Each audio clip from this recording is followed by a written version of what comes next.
How you doing, Chuck here? I've been trying to make little tidbit videos that to help with little things, and like I said in a previous video, um, a lot of questions that I see in forums and things like that, or issues that I see when I go into client accounts, new client accounts, is targeting is a big thing. So I decided to make a quick little video for ideas to try out if you're an e-commerce business and you want to look at different lookalike audiences to try out. I know when I first started, I didn't think much past the buyer lookalike itself, um, but I found over time that one, you may not have enough buyers to create one. Two, sometimes for some reason, even events before the buyer will work better. Maybe because there is more data, or it's just the way the algorithm works and figures things out. So I put together a list of 13 different ones to try out. I'm not going to go through and show everybody how to set them up. I assume you already know that. If there's enough questions, then down the road I can create something. But right now I'm just giving ideas. So the first one is pretty obvious, buyers. In there you're just going to create a lookalike based off of the purchase event. So that's a pretty obvious one to try out. Another one to try is buyers of specific products. So if you're selling different products in your store, and it doesn't matter if they're pretty close to each other, you still just take the buyers of those specific products and create audiences out of those just to try it out. This one I've had work really well for me lately with some clients, and it's buyers that buy two or more products. Obviously, you're going to need more data for that, but if you do have enough data, it's pretty self-evident why that would create a pretty good lookalike audience. And that's honestly something I didn't think about for a while. But if you have enough data, creating an audience out of people that buy two or more products it tends to work really well sometimes.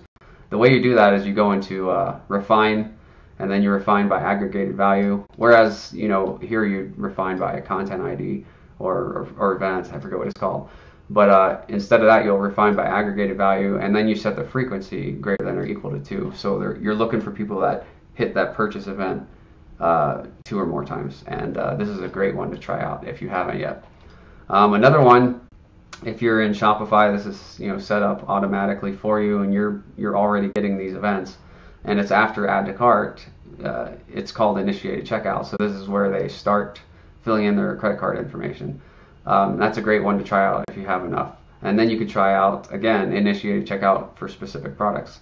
And the reason I just say that for each one is because you never know what kind of seed data on these seed audience. You never know what kind of, I guess, where it's going to send the algorithm in the end, because there could be these little like forks in the road that just send it in the right direction, and you just never know. So the only way you can know is by testing.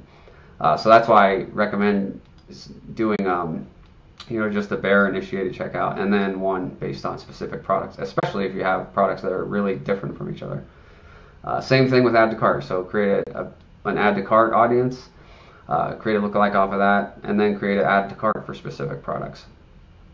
Same thing with view content. So every time someone looks at a product page, they're gonna fire a view content event, and that's like I said, set up automatically in Shopify.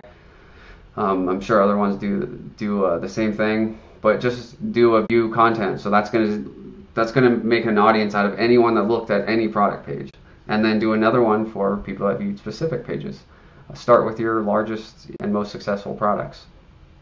Then all site traffic. Why not? Everybody going to your website. Just create a lookalike audience based off of those. And I realize some of these are obvious and you're probably already trying out, but I'm just trying to give people ideas of different things to try out.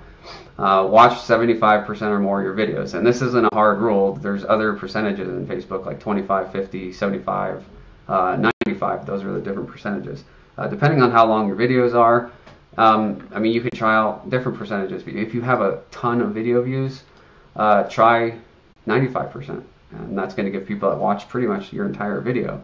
If you don't have a lot, go down to 50% or down to 25%. It just depends. It's all about testing these different things.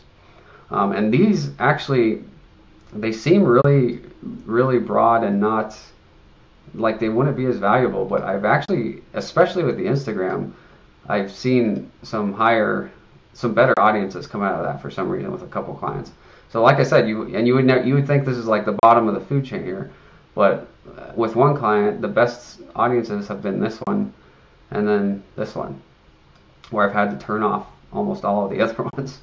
So what you can do is it's similar to setting up the videos, except after you click the engaged audience, instead of choosing video views, you're going to choose a Facebook page basically. And then you can go in there and you can just create an audience out of anyone that engaged with your Facebook page, that went to your Facebook page, messaged your Facebook page, or interacted with an ad or a post. I just make one generally out of all those. So anyone that engaged with your page at all. Same thing with Instagram. Anyone who engaged with your Instagram business account.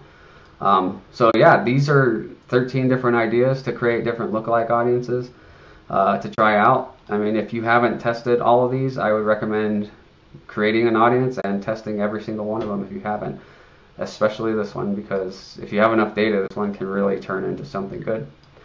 So yeah, I hope you got value out of that. If you did, let me know by commenting, sharing, whatever kids do on these platforms these days. And I appreciate your time. Thanks.